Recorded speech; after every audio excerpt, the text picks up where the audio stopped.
Father Abraham here. How are you doing today?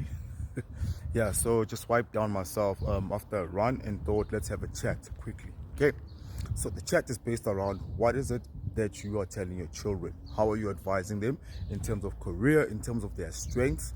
How are you helping them get ahead in life?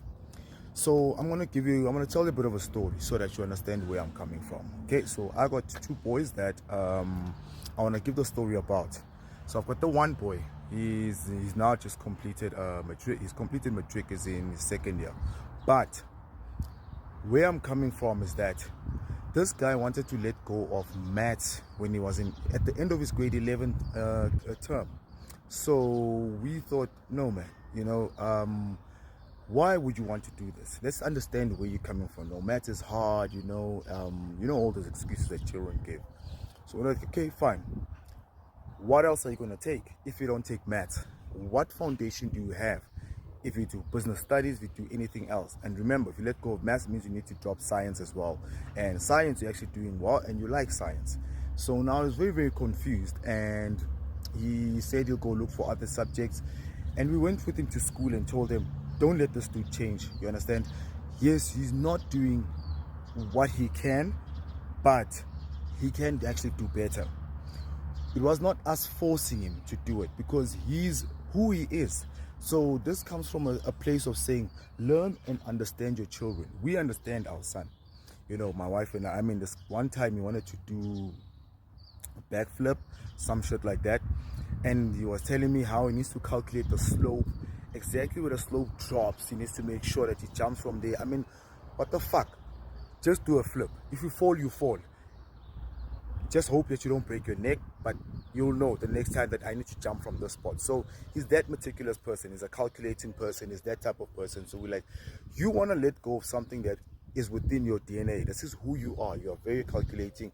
You are, well, how do I put this? He's like, he's like I said, meticulous, so attention to detail, and he wants everything done a certain way. So we told him, no, you're not going to do that. Now he was 18 years old at the time, and we made sure that he does best. Matric, he passed okay. He did well. He did better with maths. So he was very happy. It wasn't the marks he wanted, but he was very happy that he actually pulled through and he passed everything.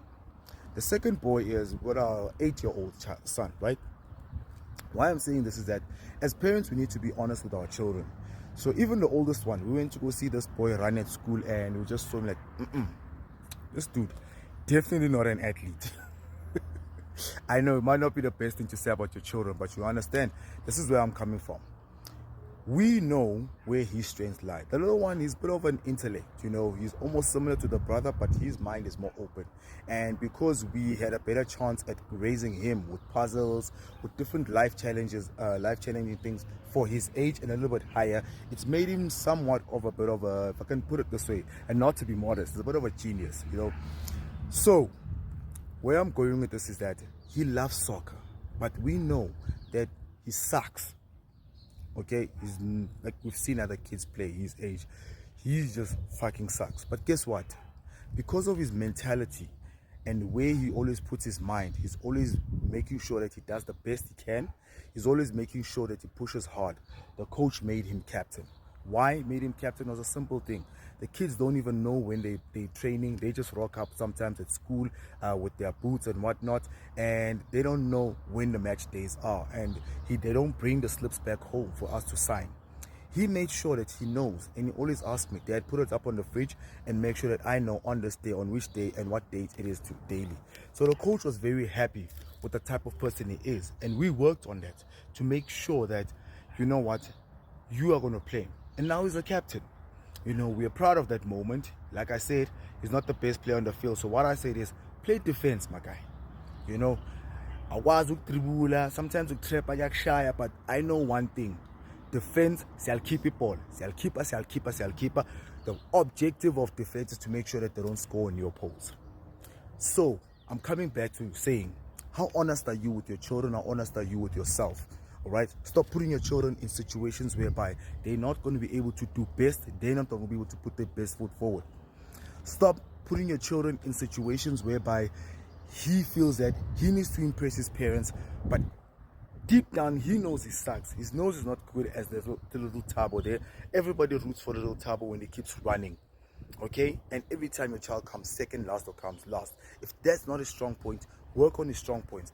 But learn to make sure that your children understand their weak points. Make sure that they understand that their weak points do not define them.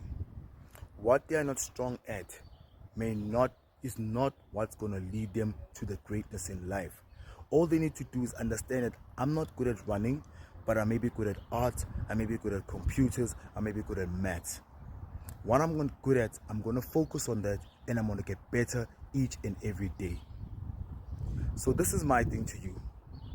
Look at your child in an honest manner and make sure that you're working on your children's strength in the best way possible. Stop forcing them to be soccer players if they're not soccer players, cricket players, rugby players, to sing in the fucking choir, to do anything that they are not supposed to be doing. Let's be real, guys.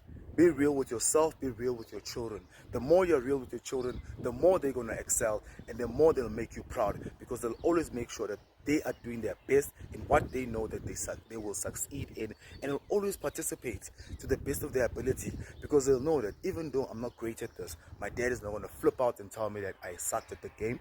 But because I did my best and I am doing the best I can, I do participate, but I am good at other things. I'm just going to be here to learn how to play with teams, to learn how to communicate with other children, to learn how to be with others. And that's what it is about today. Let me go take a shower. Father Abraham, cheers.